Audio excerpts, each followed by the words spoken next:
Ош аэропортунун шыбынын бир бөлүгү урап түшүп, залын суу каптады.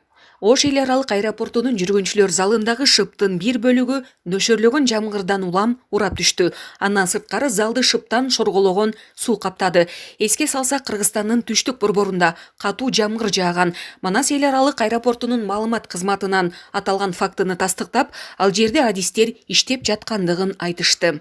Булак Спутник Кежи.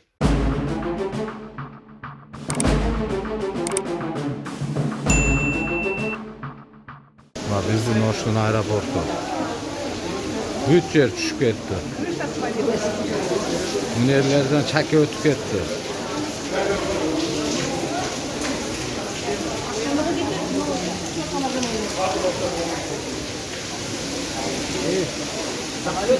Биз Оштун зал ожидания бүт крышалар түшүп кетти. Сел куйтат Ошту.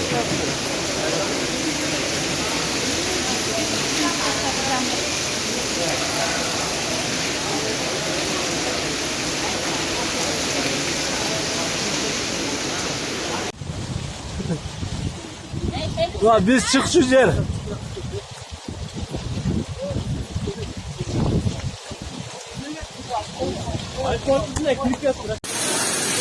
Смотри, все протекает Өлгүн алды.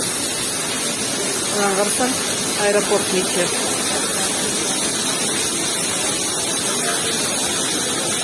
Уже весь зал затоплен. Здесь тоже протекает. Город Асму. Здесь вот протекает. Oştu aeroportta manda camur oldu. Evet yapmamla.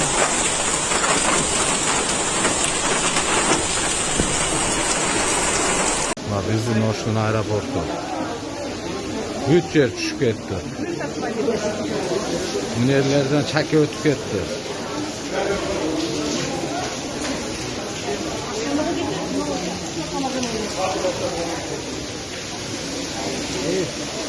Биз Оштун зал ожидания бүт крышалар түшүп кетти. Сел куйтат Ошту.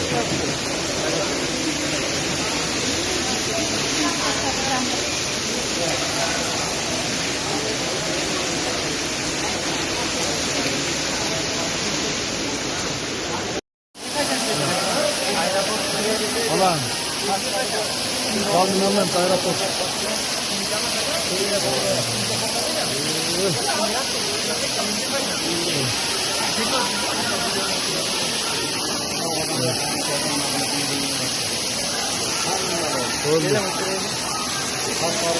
Kalmınan aeroport.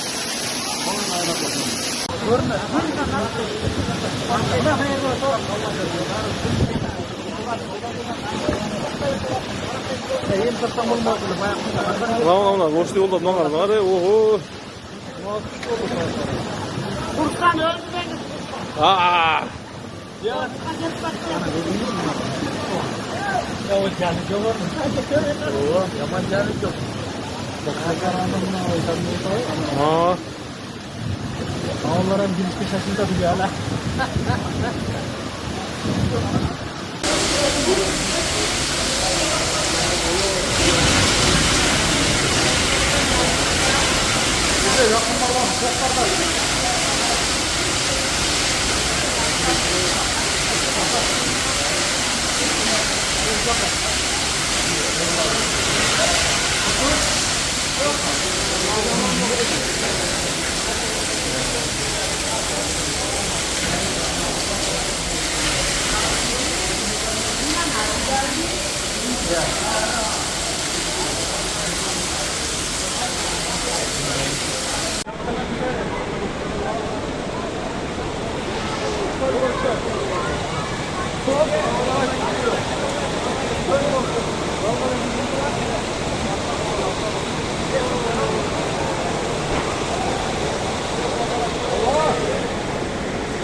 Не, я больше снимаю.